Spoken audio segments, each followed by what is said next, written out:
Hey, it's Attendee with simplyattendee.com. I just wanted to come here and share a quick video on how I put my settings for my meetings inside of Zoom. I'm not going to go in every little detail of the settings. I just want to show you some specific things that I set up just to simplify my meetings. It makes my meetings, when I set them up, super fast and super easy. Once you set up those settings, you're not stuck to those settings. You can always change them, and you can change them per each meeting. So just check it out. Maybe you'll learn something new. If you have any questions or any suggestions, or maybe some other tips that you would like me to share, whether it's about Zoom or any other video conferencing tools, or file sharing or project management tools, put them in the comments below. I'd love to host more videos just to help you out with your working at home, or if you have a team at home. All right, but let's start right now with the settings of Zoom. Okay, so I'm just going to do a quick review on the settings. I'm not going to go into detail of everything because that's going to be a super long video, but just the basics that I consider for me, that I look at for my meetings. So make sure you're logged in to Zoom, obviously, into your account, and then go into settings. So you'll see it under personal to the left. You click on settings, and then make sure you're in the meetings part of things. So when you're in the meeting, you'll see some settings. And what I'm doing right now is that this is like the automatic settings for your meetings. But when I create another meeting in the future, you know how I schedule a new meeting, I can change some of these settings. This is just what I'm saying, okay, this is what I typically do. Sometimes I might just change them, all right? All right, so let's begin with the video for the host and the participants. I have those turned off for both the host and the participant. What this means is that when they log into the meeting, the camera is not already on. I can have that turned on for me because I'm the one that's hosting, I'm the one that's getting ready, but I usually have it turned off. And I usually have it turned off for the participants. And the reason is that people log in not expecting the camera to be on.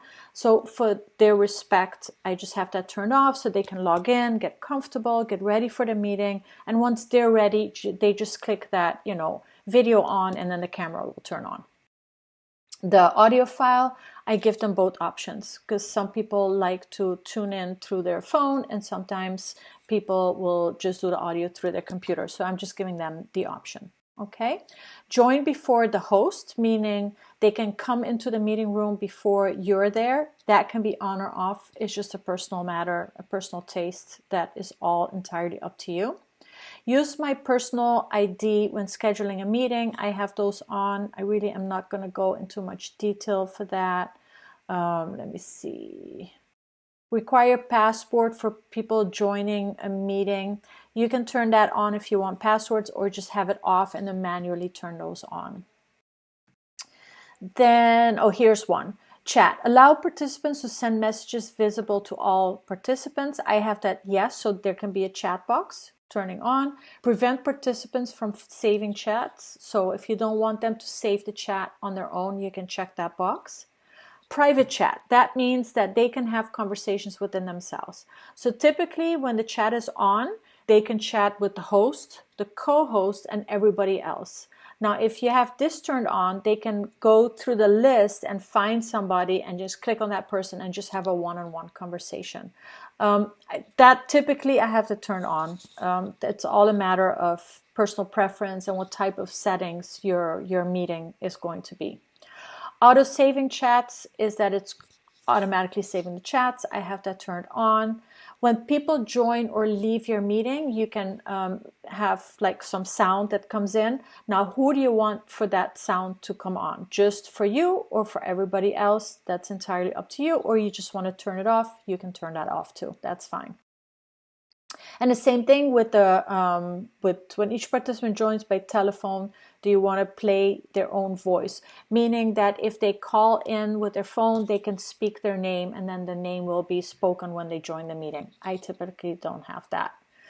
All right, file transfer. Hosts and participants can send file through the chat. So you can turn that on or off. Again, personal preference. I have that on because typically when I do have meetings with my people, we do sometimes send files back and forth.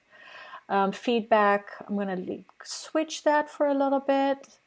Allow the host and to add co-host and co-host having the same in-meeting controls as the host. I have that as yes. Do you want to do polls within your meeting? I would put yes, you can use them or don't use them. You can turn that off.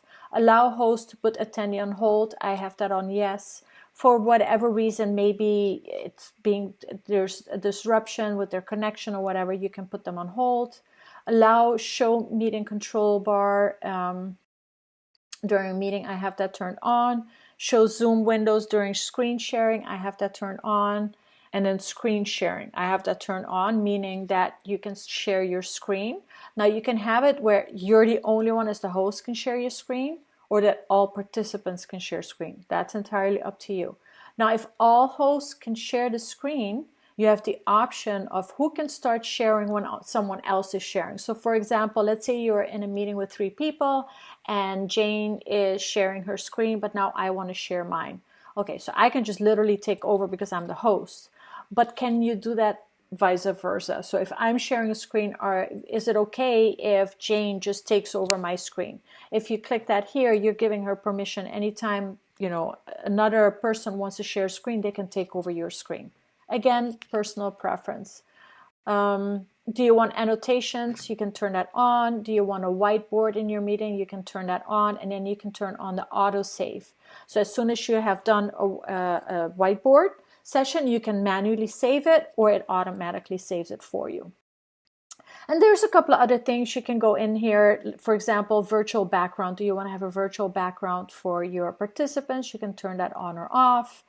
And do you want a waiting room? And a waiting room is somewhere where people will join in. They get into the waiting room, they'll see a screen that the host will be with them shortly, and then you can manually add them into the meeting. So that's entirely up to you. There's some, and then this one I wanted to share really quickly is allow live streaming meetings. And this is where if you're doing a Zoom meeting with one person or a group, and you want to do, let's say, a Facebook Live on that meeting, you have to make sure you turn this on, you turn these on, and then make sure that before you do the meeting, all your apps, your Facebook apps or your YouTube app is connected with Zoom. So this is a really cool feature. There are some glitches now because there's so many people on Zoom and Facebook nowadays that it's very hard, but it is a really cool feature to have. So there's some other couple of things that you can go through, but those are the basics really for scheduling a meeting. So go through those. If you have questions, please post them in the comments below and check out the other videos. All right. Thank you. Bye.